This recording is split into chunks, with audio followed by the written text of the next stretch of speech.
आधे घंटे के बाद गाड़ी एक बड़े से मॉल के आगे रुकी। शिवी और शक्ति गाड़ी से उतर गए। विराज ने अंदर से ही कहा, तुम लोग चलो, मैं गाड़ी को पार्क करके आता हूँ। दोनों ने हाँ में सर हिला दिया और बात करते हुए आगे बढ़ गई। शिवी ने अपना हाथ शक्ति की बाहों में कस लिया तो शक्ति ने कहा, तूने मुझे बताया क्यों नहीं कि जीजाजी और उनके फैमिली मेंबर्स हवेली में रुकेंगे? शिवी ने मुंह बनाते हुए कहा, मुझे खुद पता होता तो बताती ना। आज सुबह ही डैड ने बताया। मुझे तो ये भी नहीं पता कि विराज भाई और पापा की इस मामले में बात कब हुई। शक्ति ने कुछ सोचते हुए हाँ में गर्दन हिला दी।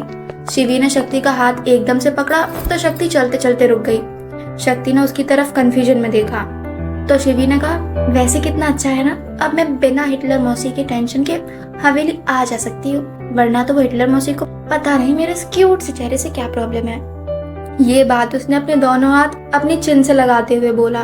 शक्ति ने कहा, पता नहीं, पर सही है ना, वी जिससे प्यार करती थी उनसे उनकी शादी हो रही है। शिवी ने वापस चलते हुए कहा, सही तो है, पर मम्मी को इस चीज की टेंशन होती है कि दीदी वहाँ एडजस्ट कैसे कर पाएंगी। I mean, वो बहुत बड़े लोग हैं और हम मिडिल क्लास। शक्ति ने उसे समझाते हुए कहा, यार में ये सब नहीं होता, जीजा जी और दीदी साथ में सब संभाल लेंगे। तभी विराज उन दोनों के सर पे मारता हुआ बोला, तुम लड़कियों की बातें कभी पूरी नहीं होती क्या? कहाँ से लाती हो इतनी बातें? मुझे भी बताओ। शिवी ने फिर उसे चिढ़ाते हुए कहा, आपको की जलन हो रही है मिस्टर हलवाई? ऐसे ही वो बातें करते करते अंदर चले गए और उनका पूरा दिन वहाँ कब बीत गया उन्हें पता ही नहीं चला। शाम के 6 बजे वो तीनों मॉल से बाहर आए। विराज अपने एक हाथ से फोन चला रहा था और दूसरे हाथ में उसने उन दोनों लड़कियों के शॉपिंग बैग्स पकड़े हुए थे। पीछे शक्ति और शिवी धीरे धीरे कुछ बातें कर रही थी। शिवी ने शक्ति को कोनी मारते हुए कहा, तू बोलना। शक्ति ने कहा, नहीं तू बोल। शिवी ने चिढ़ते हुए कहा, बोल देना शक्ति प्लीज। वो लोग बिना देखे आगे बढ़ रहे थे कि वो विराज से टकरा गए। विराज अपने हाथ फोल्ड करके बहुत देर से उनकी एक खिचड़ी देख रहा था जो वो लोग साथ में पका रही थी। विराज को देख के वो दोनों सीधी खड़ी हो गईं। विराज ने कहा, रात को बाहर मत निकलना और 12 बजे से पहले सो जाना। शक्ति ने कंफ्यूज होते हुए पूछा, मतलब? विराज ने उसके सर पर हल्के से मारते हुए कहा, शिवी के घर रुकना है ना। शिवी ने विराज को कूदकर साइड से हक किया और कहा, थैंक्स मिस्टर हलवाई। विराज ने उसके सर पर हाथ मारा तो शिवी विराज से दूर हुई और स्माइल करते हुए शक्ति के बगल में खड़ी हो गई। विराज ने उन्हें समझाते हुए कहा, सुबह वैसे भी मिस्टर दिव्यांश और उनकी फैमिली हवेली आएंगी तो उनसे मिलने अंकल आंटी भी वहाँ आएंगे, तो तुम दोनों भी आ जाना। शक्ति ने विराज से कहा, पर भाई मौसी जी। विराज ने उसे समझाते हुए कहा, तू उनकी टेंशन मत ले, मैं उन्हें संभाल लूंगा।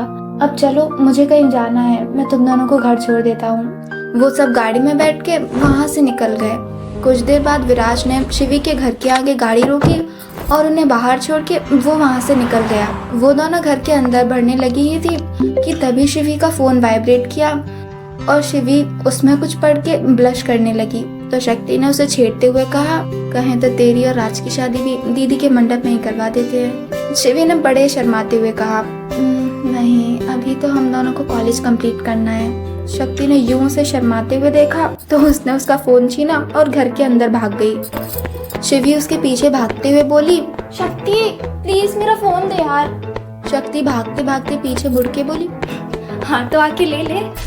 तभी वो शिवी की मम्मी शालिनी जी से टकरा गई। शालिनी जी ने उसे संभालते हुए कहा, अरे शक्ति बेटा संभाल के। तभी शिवी भी वहां आई और हाफते हुए शक्ति से बोली, मेरा फोन वापस कर। शालिनी जी ने शिवी की तरफ देखते हुए कहा, चुप कर, जब देखो जब फोन फोन फोन, अभी वो गिर जाती तो। शिवी ने मुंह बनाते हुए शालिनी जी से कहा, को तो बस मेरी गलती दिखती है, ये मेरा फोन लेके भागी थी। शालिनी जी ने उसे बुरी तरीके से इग्नोर किया और शक्ति के गाल पे हाथ रखते हुए बोली, इतने दिनों बाद आई है, तू तो अपने घर का रास्ता ही भूल गई है। शक्ति ने उन्हें साइड से गले लगाते हुए कहा, ऐसी बात नहीं है आंटी। शिवी उन दोनों को बुरी तरीके से घूर रही थी। तभी पीछे से तनुजा ने उसके सर पर हाथ मारते हुए कहा, ओए जलकुकड़ी, आंखों से भस्म कर देगी क्या उन्हें? शिवी ने रोने जैसा चेहरा बनाया और अपने सर पर हाथ रखते हुए बोले, क्या है, जैसे देखो मेरी बुद्धि कम करने पे लगा पड़ा है। तनुजा ने अपना सर ना में हिलाते हुए उसे टोंट देते हुए कहा, तेरे पास बुद्धि है भी, जब भगवान जी बुद्धि बांट रहे थे ना तो उनके सामने छलनी लेके खड़ी थी, तभी तो सिर्फ पत्थर ही पत्थर भरे पड़े तेरे दिमाग में। शिवी अपना पैर पटकते हुए वहां से ऊपर चली गई और वो तीनों हंसने लगी।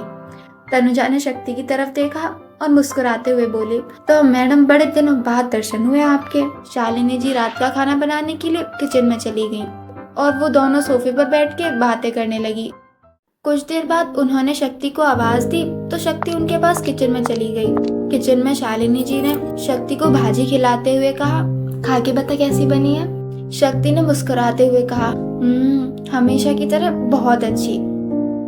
करीब 1 घंटे बाद शालिनी जी और शक्ति ने टेबल पर खाना लगाया और उसी वक्त शिवी अपना फोन चलाते हुए नीचे आई और सबको इग्नोर करते हुए चेयर पर जाके बैठ गई।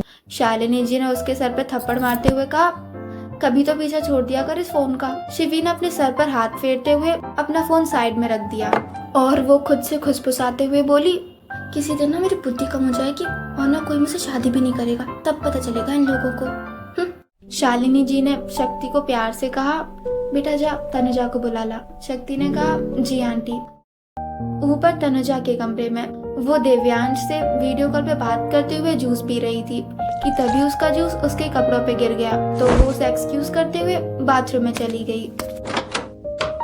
दूसरी तरफ मुंबई में शिवाय का घर। दिव्यांश बालकनी से अंदर आया और अपना फोन जिसमें वीडियो कॉल अभी भी ऑन थी उसे शिवाय के बगल में रख दिया और खुद दूसरी तरफ आके सोफे पे बैठ गया। शिवाय का पूरा ध्यान अपने हाथ में पकड़ी फाइल में था। दिव्यांश ने सीरियस टोन में कहा, अभय मुंबई से वापस आ गया है और उसने वहाँ की डील संभाल ली है। शिवाय ने उसकी तरफ बिना देखे बस में जवाब दे दिया। दिव्यांश उससे कुछ काम की बातें करने लगा। शिवाय बस फाइल में देखते हुए कुछ चंद शब्दों में उसका जवाब दे रहा था। दिव्यांश उसकी सीधी बात करने की आदत से वाकिफ था, इसलिए बिना रुके उसने अपनी बातें कंटिन्यू रखी।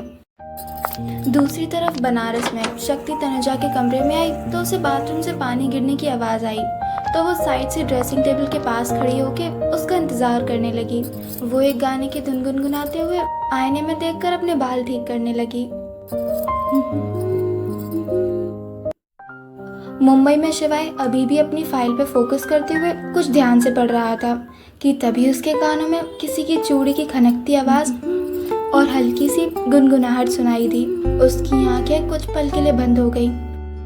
उसी वक्त बनारस में शक्ति ने अपने सारे बाल इकट्ठे किए और एक साइड कंधे पे डाल दिए। शिवाय ने अपनी आंखें खोली और स्क्रीन की तरफ देखा तो उसका दिल नॉर्मल से ज्यादा तेज धड़कने लगा। उसकी नजरें शक्ति की बैक पर गईं, जो बैकलेस कुर्ती की वजह से साफ नजर आ रही थी। शिवाय ने तुरंत अपनी नजरें वहां से हटा ली और उसी वक्त दिव्यांश एकदम से गेट खोल के कमरे में घुसा तो शिवाय ने वो वीडियो कॉल हल्के से कट कर दिया। फोन की स्क्रीन अब ब्लैंक थी पर शिवाय के कानों में अभी भी वो गुनगुनाहट और चूड़ी की आवाज गूंज रही थी।